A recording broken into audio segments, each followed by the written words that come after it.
Hello guys, welcome back to SoccerBeat. It's Mike Morton here, your host. I have an incredible guest for us today. It is Nasief Morris, South African legend, played in La Liga, played in Greece, had an incredible career, played in the Champions League, played against Messi, Ronaldo, Samuel Eto'o, Raul. Some of the names he mentions are absolutely crazy. He tells us all about his career. He also goes on to tell us about what he thinks is possible for Rushan. Very interesting, and gives him a bit of critics as well. I think you'll really enjoy this one. Check it out and let me know in the comments what you make of it. Guys, thanks again for joining me. It's a real honor to have you on. I want to pick your brain on some of your incredible experiences of your career. So we'll get right into it. You are one of the main exports that we have out of our country, one of the few defenders, yourself, Lucas, Mark Fish, that obviously went overseas and did really well. Can you tell us how that all came about, your big move to Greece? And how that all happened? Yeah, obviously I was playing at Santos in the PSL, and I bumped into Mike McCabe a few times at games like in Durban and things like that. And then he said to me, one day I'm going to do something for you. And then an opportunity arose, like obviously they looked for a defender in Greece. And in the game that we played against Kaizer Chiefs in Johannesburg was sent to Greece. They looked at the video and they were happy with what they saw, and they invited me to come over for a trial. I was there for 2 weeks, I think, 10 days, and then obviously impressed. And then 2 weeks later, they sent a message to Santos saying that they want to buy me immediately. But then they decided to do a loan deal first, and then with an option to buy the next season. And that's how it happened, how I got into Europe. That's amazing. And your initial reactions when you got there, how did you find that the difference in quality? Was it tough to adapt, language, all the rest? Obviously, with the culture, the language and those kind of things was kind of difficult and different. But I think, it's a city like Cape Town on the coast, that kind of made me feel a little bit at home. And the fact that I had, Mike and Gulam with me, and I wasn't there alone, I was a bit at ease. So all I had to do was just do what I do best, impress them on training and things like that. And things just got easier after that. Yeah. And the quality of the actual football, when you compared it to what you were experiencing, obviously in South Africa, was it a big jump? It wasn't a massive jump, obviously, because the team that I played for, that I went to there for, was a mid-table team. But I mean, there was obviously an increase in the quality and intensity, especially, with the training. But I managed to keep up with the intensity, and I think that is obviously one of the main factors, besides the talent and things like that, made their decision by wanting me back there. Yeah, you obviously embrace it, because I mean, now I know you speak fluent Greek, and you obviously, a lot of South African footballers, they struggle to travel. They get homesick when they travel, and they don't necessarily immerse themselves in the culture. How did you go about it, that sort of you found it as like almost a second home? Yeah, look, it is obviously difficult, the first couple of months. I think when I think back, like the first 2-3 months when I was there, I was struggling a bit when I was alone, obviously. And I always used to be on the phone with Idris Burton, because we had a very close relationship. And, he just used to tell me, just bite out that few months. After the third month, maybe things will be a bit different. And I think once I was settled, when I had my own place, car to move around with, because for the first 2 months I was staying in a hotel. So, it's the same thing over and over. Hotel, food, back to training, back home, the same thing. And when I had my own place, things got a bit different, better. I felt more comfortable. And, that's how I settled in. It's not easy at all. But I mean, you as an individual, it's what you want for yourself and out of your career. That's why you need to bite that bullet sometimes, and go through that phases where things are not going well for you, and, just continue working hard, fighting for what you want. Yeah. And then you made the jump to Panathinaikos. You're obviously impressed in your first couple months there. How did that move come about? Well, obviously with the team Aris, we had they had money issues, and we obviously discussed with them and say, you can give me what you have, and then we give me my papers so I can move.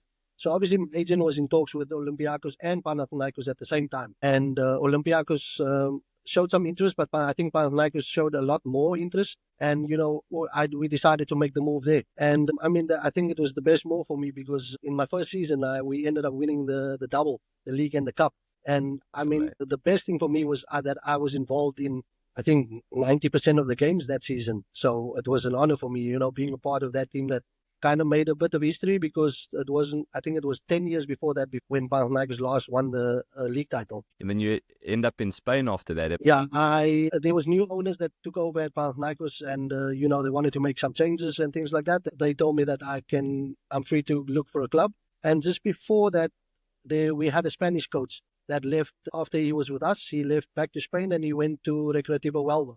And apparently he wanted me then already, but the club didn't want to release me then. And when they found out that I was available, they just jumped for opportunity. I didn't even have to go for a trial. I went straight there to do my medical and sign the contract, but on loan for 1 year. Yeah, and how was that? I mean, obviously you started to, week in, week out playing against some of the best footballers in the world. Who were some of the best players you came up against in the Liga? Yeah.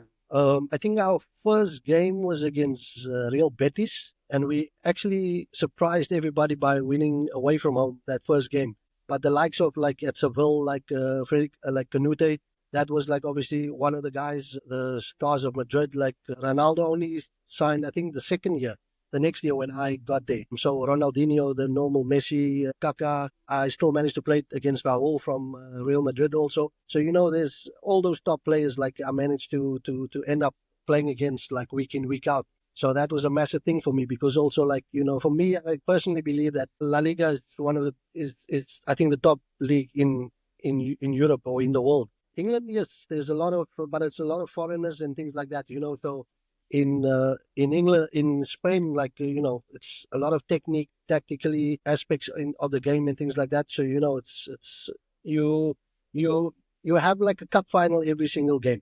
That's how it is. Like, there's no easy games that you can think of and things like that. Yeah. And going to the new camp and going to the Bernabeu, how was that? Yeah, no, the Bernabeu was like an incredible experience for me because I think for me, that's the best stadium I've played in. Camp Nou, obviously, I've played in before because of Panathinaikos with the Champions League. So I've had that experience. But, going back there and, having it as a league game, it's totally different as a Champions League. And, the atmosphere is incredible. Seriously incredible. Yeah, how do you prepare yourself for something like that? Or you just sort of like, as you go, you just sort of like get your way into it? Sure, I can imagine. Yeah. That's like what Camp Nou's are, like 90,000 people. Yeah. And, like if you're inside the stadium, when you look up, like, you see that small little group of fans, away fans that's sitting on top there that travel with the team, like, And even like with the Bernabeu, like when you walk out of the tunnel, when you come, you've seen it already on TV. You come down the stairs, you get at the bottom, then there's another set of stairs that goes up. And as you go up, like all you see is like the layers of the stand until you get to the last step. That's when you see like obviously the sky. But now obviously they've changed the stadium, but like incredible. Yeah. I think there was an experience like the first experience that I had at at the Bernabeu was in between Barca and Real Madrid. We played Barcelona at home. I traveled home to go to the national team, a midweek game, came to the national team, sat on the bench for 90 minutes, fly back to Spain, arrive in Madrid, meet the team up in Madrid the Friday. Saturday, we're playing in Bernabeu against Real Madrid. In between, who was their front players at that time? Benzema and Raul, and you had Kaka also as a 10. That's insane. Oh man! And for Barca, when you went there, who were their main men? Eto'o obviously was there. Messi, Ronaldinho, all those top players, Iniesta, Xavi, those guys, they were all in that game. We lost, I think, 1-0 at home against them, and then with Real Madrid also, I think 1-0 away. So it wasn't that embarrassing as it was like in the Champions League for me against Barcelona with Panathinaikos, because the home leg actually we did very well. We drew 0-0, went away to Camp Nou. We conceded in the first 30 or 40 seconds of the game. None of our players touched the ball. They sent it, they passed the ball around. Eto'o pulled me into the midfield. The ball got played over my head, and Van Bommel went through and 1-1 with the keeper, 1-0 down. And imagine like at that stadium against a team like that, you go 1-0 down in under a minute, you dead. And we ended up losing 5-0. Yeah. Hey, Taola. All right, here we go. Ko betweng ba tshepela hore o tshwantse o betjhe ka tsela e nepahetseng ka nako e nngwe ho tlamehile hore o ikhule hanyane ka nako tse ding o ska leka go busha tše di lahlegilego nakusasa kuse olunye usuku dlala ngokusemandleni wakho ge o tlhoka thušo go gona Hoopul, bet responsibly. When you But watch I mean, when you watch on that's TV, that pitch looks massive. Is it as big as it seems, or is it even bigger when they've got the ball? when they got the ball, it's even bigger, and it feels like you're playing uphill. Oh man, that's incredible. Yeah, so then obviously I want to touch a bit on your Bafana career. Then obviously you're playing against some of the best players in the world. You must be one of the few guys that can claim they've played against Messi and Ronaldo amongst many other great players. The 2010 World Cup, what happened? Why did you miss out? What is the story there? I think it started in 2009, leading up to the Confed Cup. There was obviously games like I just mentioned to you now, where we're playing Barcelona the Sunday. The next Saturday, we're playing Real Madrid. We have a national team game midweek. I fly all the way from Europe to Africa, come here, sit on the bench for 90 minutes, fly back, and then play 90 minutes against Real Madrid, and also playing before against Barca. So, that kind of got to me a little bit, and then other games after that, they did the same thing, because there was a kind of rotation that was happening, but it was only happening with me. So I always had an opportunity to sit on the bench, but there's some other players that never got that opportunity. So they used to play 90 minutes in the national team, but when it comes to club level, they never even featured at the club. So that is something that I couldn't understand. That wasn't fair, Then when I arrived in camp for the Confed Cup, I was supposed to arrive at 9 a.m. the morning with a flight that Safa was supposed to book me. But then I booked my own flight, and I communicated with them to say that, I'm going to go to Cape Town first, drop my bags off because I'm on loan in Spain. I can't leave my things there. Travel with everything, drop it off in Cape Town, take the first flight out of Cape Town to Joburg, and I arrived 8 a.m. in the morning, which is an hour ahead of schedule. Anyway, I make the morning training session. After the training, before lunch, they call me into a meeting. It was obviously the coach, Santana, assistant coach, Jairo Lil, I think, was there. And Aaron Mokwena was also in the meeting. And then it was a couple of questions that they were asking me, like, why did I go to Cape Town first? So I said, I don't know why it's a problem, because I'm here ahead of schedule. And then it was, why do you don't want to speak to the press? So I said, well, I don't have to. I'm not under contract where it states that I have to speak to the press every single day. Then they said, okay, we can make a compromise. Like if other players speaks twice, you can at least speak once. So I said, yeah, no problem. Then the killer question was if I'm going to be upset if I don't start in the first game of the Confed Cup. And I was like, but I can't answer you that, because that determined on the preparation, on the training, that is where it all comes down to. You can't make a decision like that now, where we're 2 weeks away from the first game. And then meeting was done, went to training in the afternoon. As I got off the bus after training, I got told I need to come to a meeting again. Came in the meeting. They said to me, they've made a decision that they're going to not include me in this competition. And, that. And I just asked, if that is all. And then they said, yes. I booked the flight immediately, and I went back home to Cape Town. So I arrived the morning, and I flew out the evening again. The next day, when they had to announce the 4 players that got dropped, because obviously the squad had to be 22-man squad, and we were 26. And when my name was mentioned, apparently they couldn't give an answer why I was dropped. But then obviously the next day, then stuff got said, like I have an attitude problem and all those things, and whatever. And I kind of just left it. But then when Carlos came back before the World Cup, I tried to get in contact with him. I tried to get a hold of Pizzo. I got a hold of Pizzo. He said to me, phone him. I should phone him the evening at 7:30. I called both his numbers for probably 4 times, and he never answered the phone. So I never got that opportunity to speak to Carlos and try to, find a way back into the national team. Because even that season, leading up to the Confed, I almost broke a record in La Liga when I got injured at the third last game. So I went out in that game and missed the next game after that because of injury. And if I had to play those 1.5 games, I would have been the only infield player in the whole La Liga that played every single minute of every game in the league. So, Wow. I mean, I've been constantly available for my club. I've been voted like once or twice player of the month in La Liga. And I get dropped from the national team for the Confed. And some players that was in my place never played at the club, but they were in the national team and playing in the starting 11. So, but I always put in my mind, everything happens for a reason. I believe, God had better plans for me. I know it's a disappointing factor that I couldn't be a part of the squad for that specific tournament, but, that is how it is. Yeah.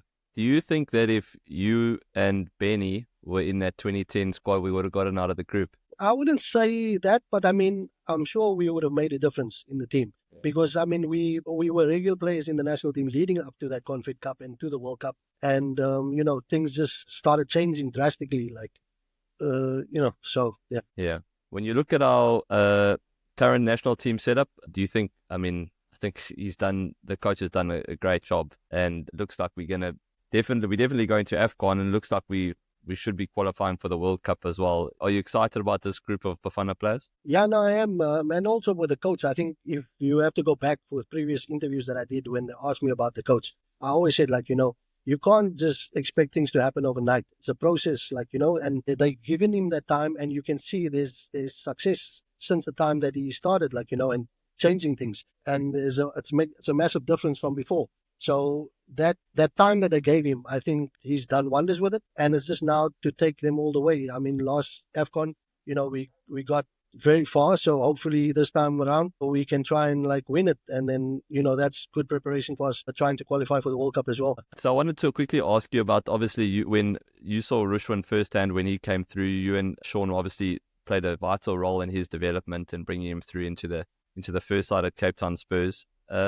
What have you made of his progress? How far do you think he can go? I'm very happy with his progress. I think before we left Cape Town Spurs, I still spoke to him and I said to him that I think he's got all the attributes for centre-back to play in Europe, and he should just keep on working hard and things like that. And fortunately for now, he got his break and he's playing in one of the top teams in the country. And the best thing for him is he's playing regularly and, he's having good performances. So for me, it's just he needs to continue with what he's doing. And I'm sure one of these days, he will make his break into Europe. Yeah.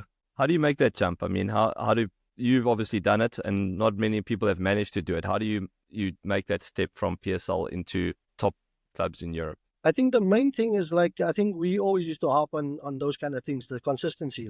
Once you're consistent and you week in and week out, you're performing and, you're just improving as you go along. That is the main thing I think that will kind of open that door for you, because that is what a lot of teams I think abroad look at, the consistency that you can do the same thing at that level week in, week out, because that is what it's all about. It's no roller coaster. It's about bringing that consistent basis every single game. Yeah. What do you think he can still work on? I mean, do you think what's still missing from his game that stops him, that is stopping him right now from going to that next level?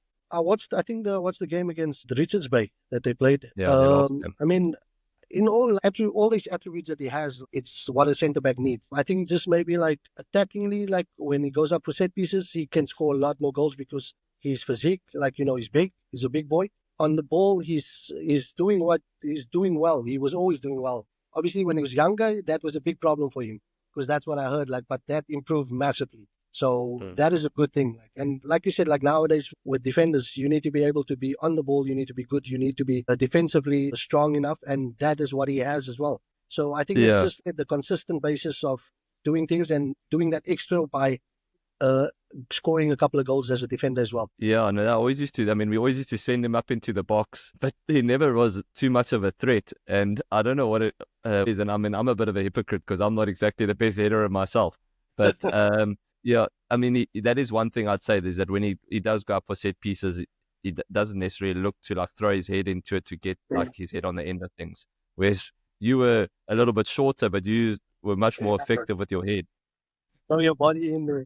And I mean, I think if I think back now with the 2 times that he's actually scored for Cape Town Spurs was from set pieces, but free kicks. With his feet. Remember? Yeah. Yeah. Yeah. %. I think even the goal he scored for Bafana Bafana was also with his feet as well. Not so keen on getting... Yeah, it was.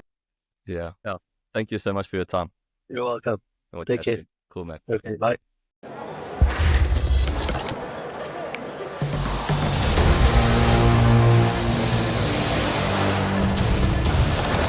The Carling Black Label Cup is here to put the power back in your hands.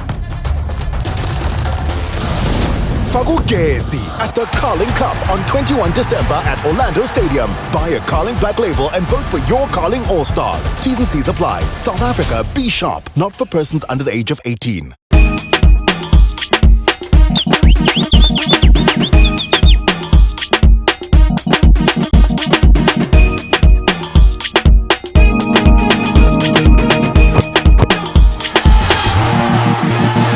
SoccerBeat, watch.